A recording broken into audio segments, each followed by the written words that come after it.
the most important question is who wins in a fight, Diamond Dallas Page or Stone Cold Steve Austin?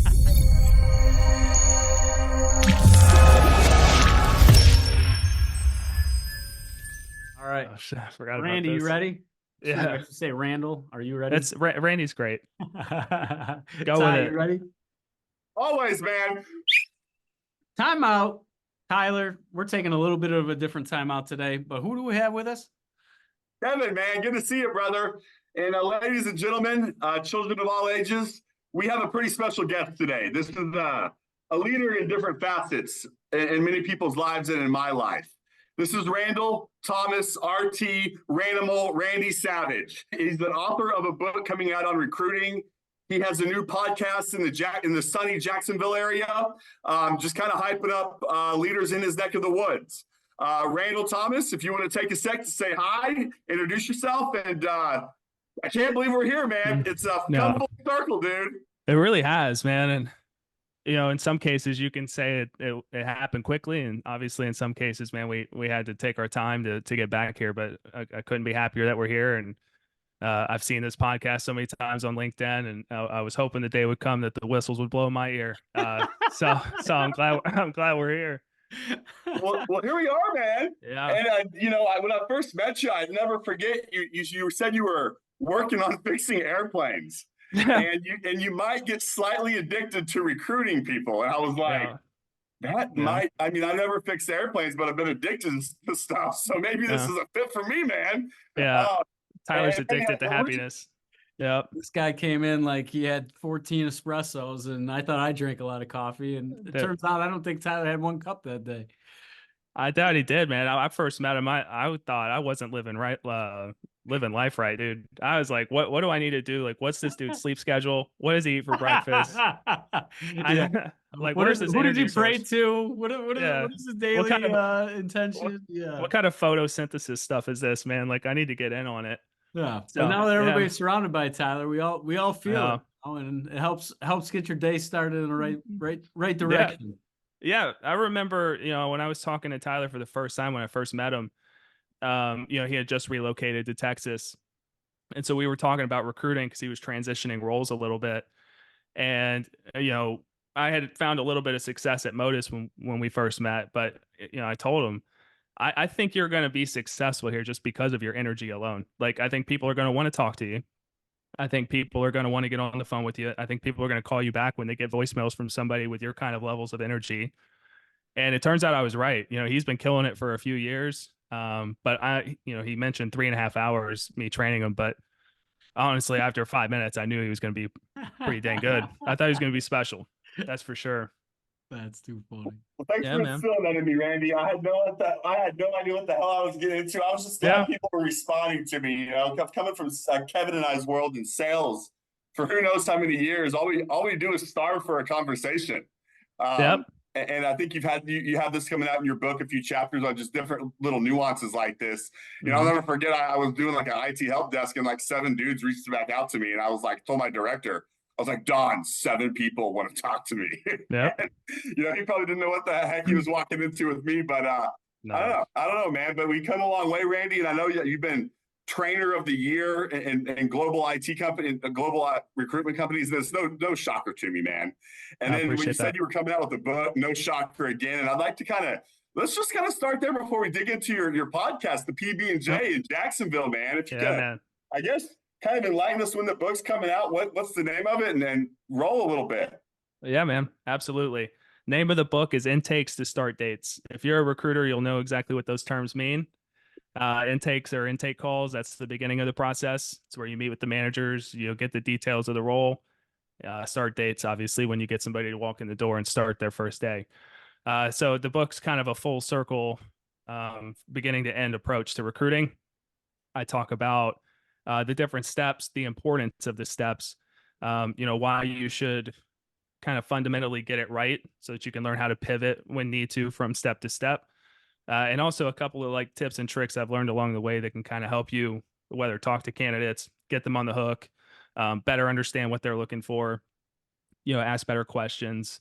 At the end of the day, I truly feel what I'm writing here is something that can help people who are trying to level up their recruiting game, or just learn it from scratch will have the opportunity to pick up the book, read it, and then, advance their career in that sector. Absolutely. That's awesome, Yeah. man. And sometimes when you started this, sharing tips and tricks, it was almost like, why am I sharing tips and tricks with people that I'm competing with?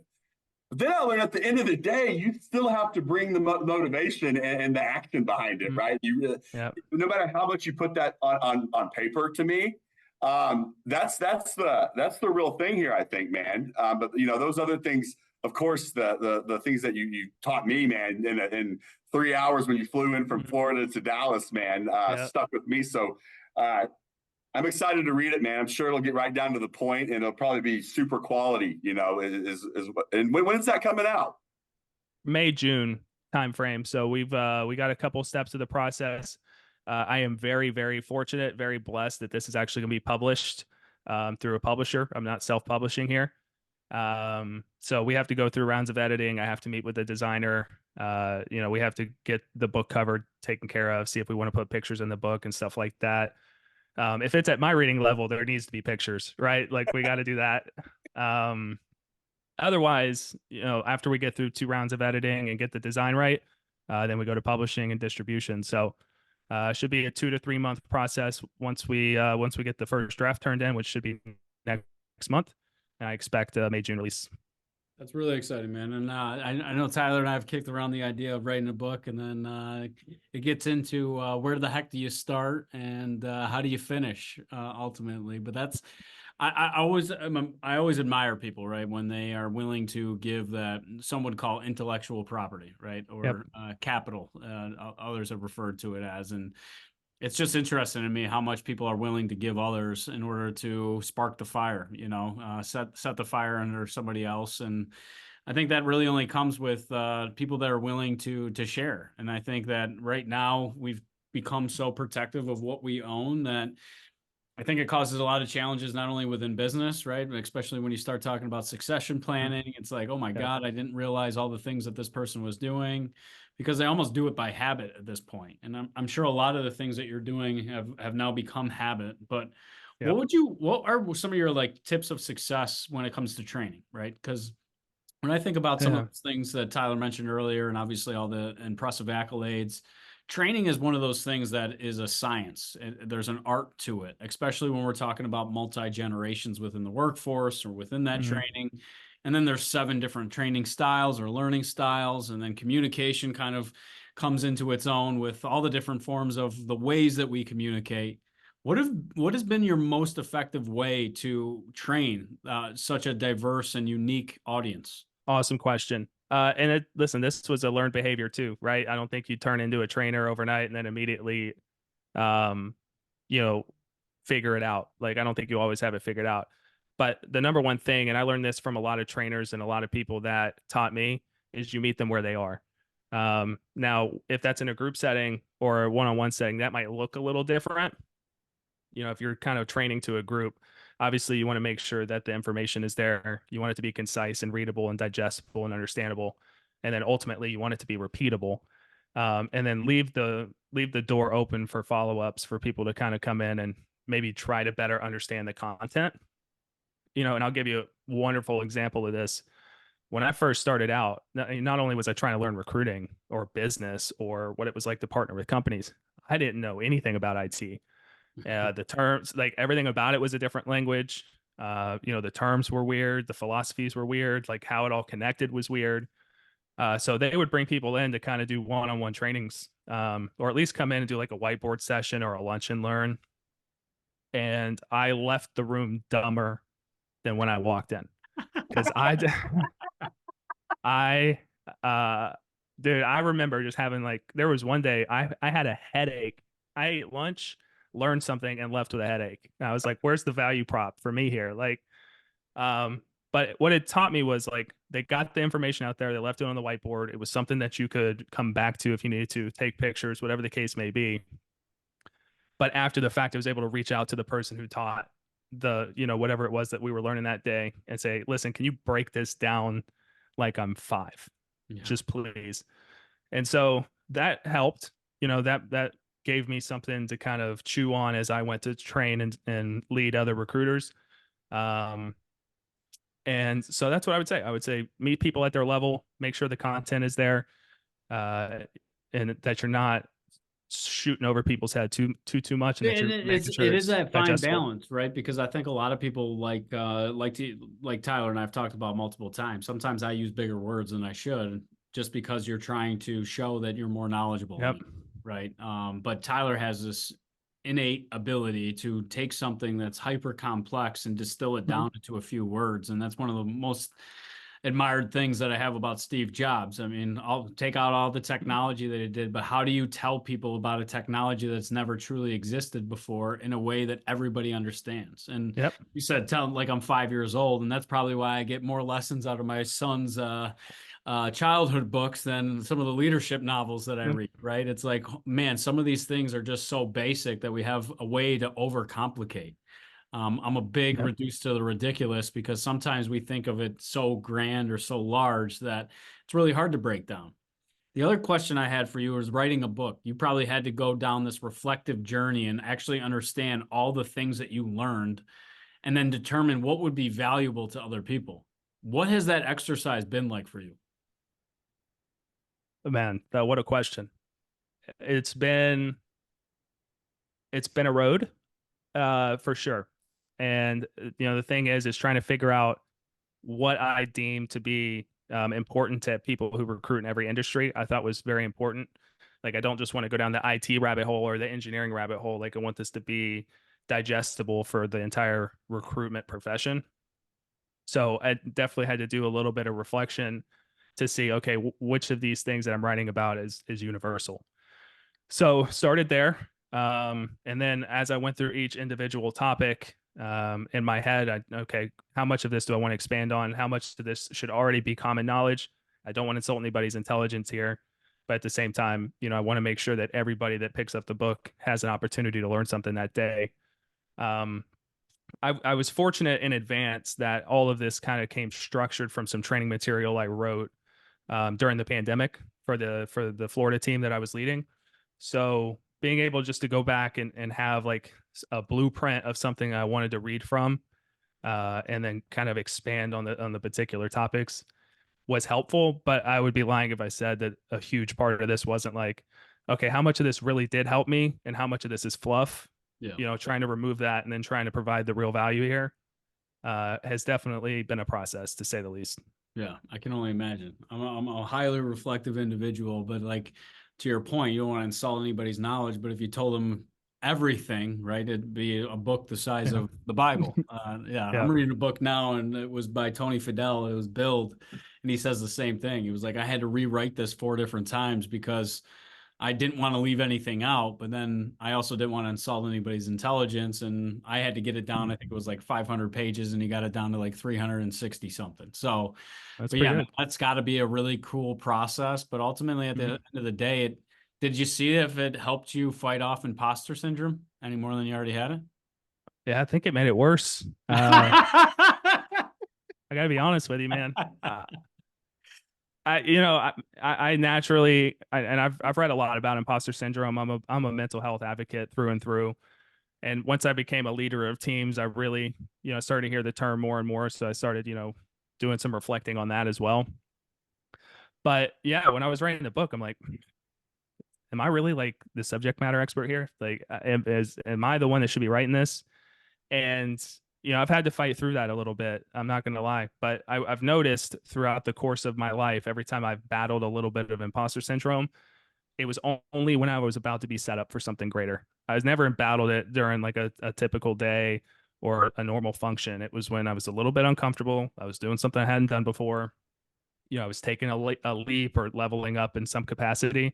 So I almost viewed it this time as a good thing. I was actually, once I had a little imposter syndrome, it made me think outside the box a little bit, and it made me realize like I was able to reflect on some of those moments, like before I got promoted to director.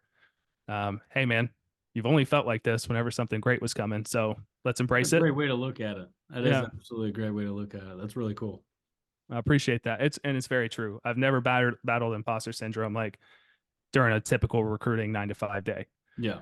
Yeah. But whenever it was time to like give a presentation Correct. or teach Because you're somebody coming something out of your new. comfort zone at that point, and Mhm. that's ultimately where we're really learning. And that's where I still look at this every day. And I was going to ask you a question. I'll let Tyler jump in, but life begins and ends at the end of your comfort zone. And that was Yeah. just this quote that I kept looking at every morning as I got up and tried to motivate myself, as we weren't sure if tomorrow was even promised for anybody. And that one quote has just still stuck to me. But I totally get that. Like that's where I Yep. feel like my imposter syndrome, if it starts to stretch my bounds or something that I haven't specifically done before.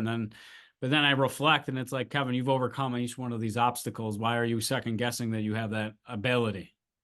100%, man. I like I said, I think when you're buttoning up against something that's like a level up in life, professionally, personally, it doesn't matter. I think you're going to get a little weird. I think you're going Yeah, to feel a little different. But I think it's kind of exciting at the same time if you embrace it, because you kind of want to see what's on the other side of it. absolutely. Yeah, man. And I Tyler's remember. deep in thought over there. Oh man, I'm just kind of Randy's day one, man. He's got his thinking hat on. Yeah, Yeah, he does. man. And That's yeah, when you know Tyler's about to distill some big ass message down to like 4 words. no, man. I just for one, Kevin, I wanted to comment on my simplicity, man. I just don't know big words, dude. Yeah. Like I just that's one thing I was thinking about. And then two, I remember Randy, dude. He just day one, he was teaching this colleague of mine named Megan just the process of the morning. Like this is what Randy T does in the morning, and it was like Hmm. filled up with some things, Yeah. man, like some action. And I was like, and in my world, it was like I just needed to be out action somebody, man, because I could probably do that. But like the actions I was trying to do, get into the Jewish and the Italian community up in the Northeast, man, holy smokes, that was like going nowhere, man. It was a Yeah. long journey, you know. Yeah. But the action he was teaching this colleague of mine was like, and it was so immediate return, like it was what kind of got me hooked. And I just love the way Randy spelled it out for her, man, because I was like listening to him because I didn't know what the heck I was doing. I don't even know if I had login credentials to anything. I think I had a deed, and Randy was like, "It's the best." I'm Yeah. like, It "Really?" is. It Yeah, and is. Randy still says it. I mean, you know that now though. You've Yeah. used it. It's kind of the best and Yeah. super underutilized. No, I'm with you. There's a couple of things I want to touch on. One was the simplicity thing. There's a quote in the book that I took from Albert Einstein that I think applies here, and that is that, and I'm paraphrasing, that if you can't teach a 5-year-old how to do something, you're not an expert at it. Right. So simplicity is where it's at. Tyler, the fact that you don't know the big words is to your advantage. It's to all of our advantages, right? And then yeah, I just found it that this isn't even a recruiting thing. This is a professional thing. I think immediately setting up the day right away is incredibly important if you're a recruiter for two reasons. One, you need to get the juices flowing. Like one call leads to two, two leads to five, five leads to 10, one message leads to 10, et cetera, et cetera. You want to just take the first step and then it'll start to snowball a little bit. But secondly, and I use this analogy in the book, and I think this applies universally, which is if my task for the day was to clean the house and I cleaned the house top to bottom, and then at the end, I started my laundry. At that point, I'm kind of at the mercy of the laundry being, needing to be done before I can call the house clean, right? But let's say I start with the laundry. I put the laundry in. Now the process is automated, and then I go clean the house. By the time I clean the house, the laundry's done. Now the house is done. So we're doing the same thing, regardless of the order. But if you put it in a particular order, then your day changes completely. Whether you want to use that for free time, whether you want to use that for something more productive. So in the morning, send out the emails, send out the messages, get on LinkedIn, do everything, what I call do the laundry, so that all of that actionable stuff is taken care of. And then if you have reference calls or referrals to call or anything else that's more action focused, you can jump on that. So yes, Tyler was talking about action out of the gate. I'm So I big on should be that. making my bed in the morning, is what you're telling me. Like You that should. simple Yeah. step. Yeah, that research actually does back up. That's fascinating. Randy, it seems like you grew a lot during the pandemic, and I think there was a lot of people out there that either took it as a great pause, hey, this is great. I have no responsibilities. Yes, I mean there was some unfortunate death and things like that that I didn't have to experience directly myself. But like what happened to you during the pandemic? Because I feel like that was kind of this the icing on the cake, or the at least that next step as to what was next for Randy. What were you doing during the pandemic when sales were down, when people were not hiring anybody at that point in time, right? There was a lot of rifts happening and Oh man. people being let go. Where did you go?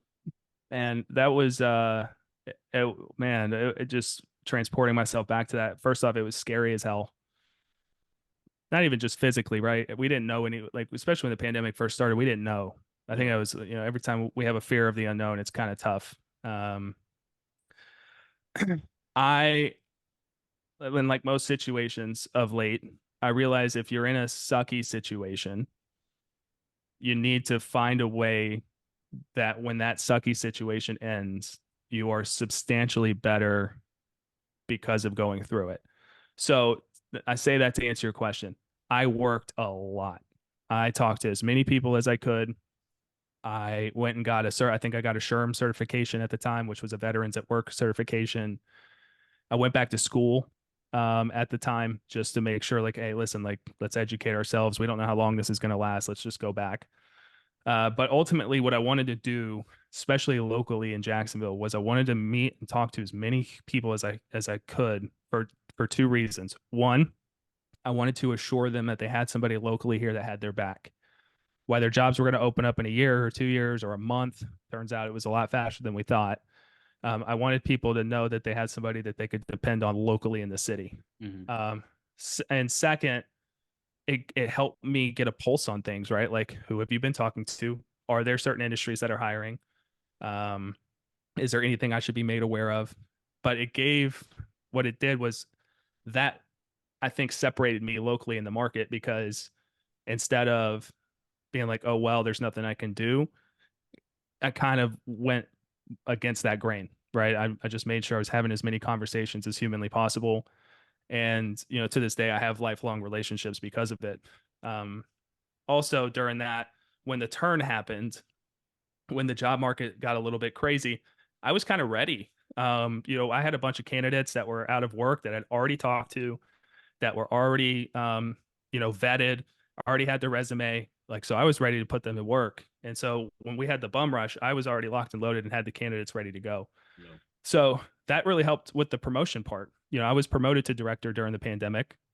And a lot of that was just because I was prepared, I was ready, and I really embraced what the time was, even though it truly sucked. Like, I don't want to shy away from the fact that it sucked. I did not have fun.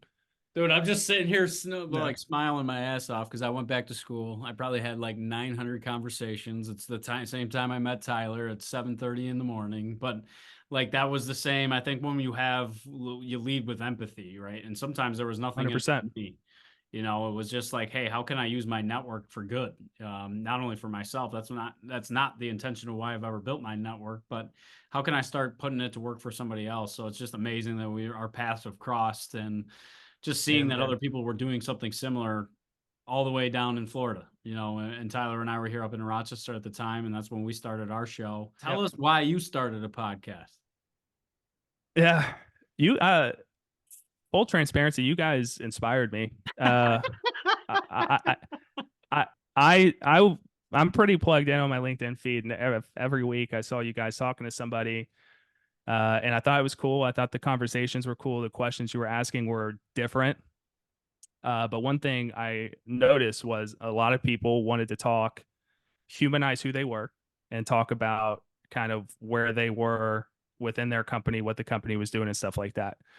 The more I looked around, the more I realized Jacksonville did not have that. So what I wanted to do was give a platform to business owners, C-suite folks, presidents of companies, people who are leading others, but also leading their industries, get them on. And I wanted them to talk about two things. One, I wanted them to talk about current state versus future state of their companies. And then the other thing I wanted them to talk about was, what is Jacksonville doing for them, both good and bad? And ideally, what I'm trying to do at the end of this is talk to community leaders, the mayor, et cetera, to say, hey, listen, these are what our business owners are saying about the city.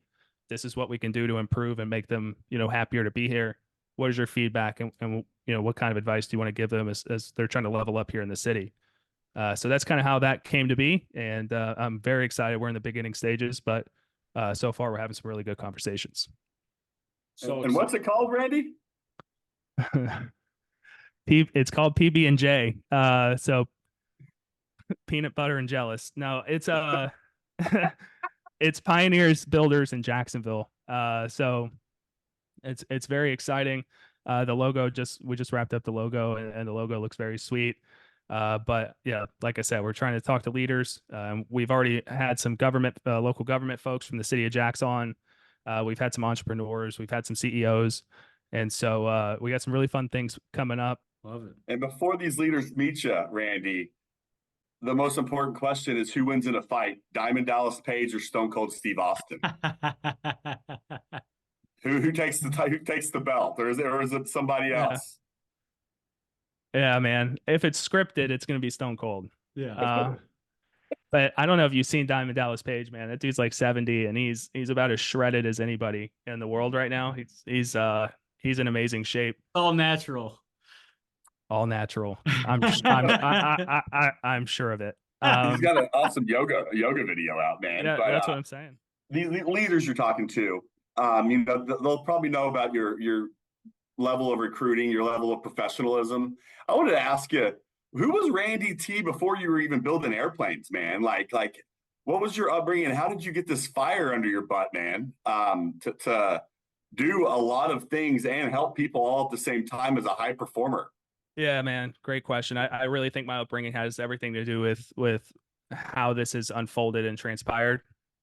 So I grew up very poor. Like, people talk about growing up poor. This is a different kind of poor. And it's interesting when you're young, you don't realize you're poor. It's when you start to like go to school and start to see the other kids and go visit their houses that you start to realize your life's a little bit different. But I do remember at some point in my upbringing in my teenage years knowing I didn't want to be like this anymore. And I didn't have any direction on how to fix it either. That was the unfortunate part. So that's why I joined the service. So I joined the Navy when I was 19. I didn't know what I was going to do, what it was for. I just knew, hey, if I go do this, I have a shot, right? That's how we got into fixing airplanes, which is a really interesting story too. I joined the Navy to be an IT. Okay. It's just crazy how all this is full circle. But when I joined the Navy to be an IT, I went to boot camp, and they talked to me for my top secret clearance. You have to have a top secret for that. And when we were having the top secret clearance interviews, we were talking about, have you stolen anything? Have you done any underage drinking and all these other things? And I was honest. So I said yes to both of those. And they said, hey, we can't give you the top secret, but here's another opportunity. It's a secret clearance and you can fix airplanes. I said, let's do it. So that's how I got into fixing airplanes, which is how I ended up getting dropped off in Jacksonville, which is how I ended up meeting somebody that worked at Modus, which is how I got introduced to Modus, which is how I got hired at Modus. And then from there, you were talking about the fire in the belly. At that point, I just go right back to where I was as a teenager. I don't want to be poor. I want to make sure that I want to be the reason that the generational stuff stops here. And I want to be the reason other people in the family or future generations of Randall can look up and say, okay, work hard, do it the right way, network, treat people well. And, you got a really good shot at being okay in this world. So that's, a long-winded answer, I know, but it really was an interesting journey. I think everybody's journey is interesting, but the windy roads were a little bit windier. And I'm kind of grateful for them. Right, man. And I had a similar story. When people said you could do what you love, I was always like, what does that even mean? And make a decent living, Mm-hmm. and then now that I found that, it's a real thing now. I want to say, I don't even know how to explain it, man, but I do know that you were a cornerstone, dude, in my journey. And I'm excited to see what the next, 5-10 years, are what you build out of that, especially with this podcast coming up, promoting the right leaders down there in Jacksonville, man. I think they'll love you, if they already I don't. appreciate that.